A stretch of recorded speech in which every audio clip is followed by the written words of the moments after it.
چھینک ہر چھوٹے بڑے کو آتی ہے۔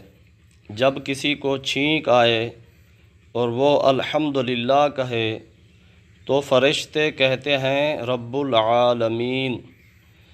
اگر چھینکنے والا الحمدللہ رب العالمین کہتا ہے تو فرشتے کہتے ہیں رحمک اللہ، یعنی اللہ تبارک و تعالی تجھ پر رحم فرمائے۔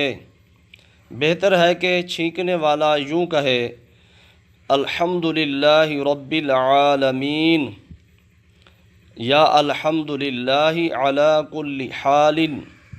سننے والے پر واجب ہے کہ وہ فوراً یرحمک اللہ کہے اور اتنی آواز سے کہے کہ چھینکنے والا سن لے۔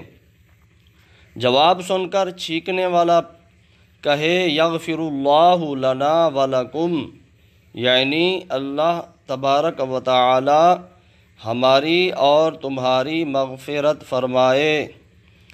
چھینک کے وقت سر جھکائیے، منہ چھپائیے اور آواز آہستہ نکالیے۔ چھینک کی آواز بلند کرنا حماقت ہے۔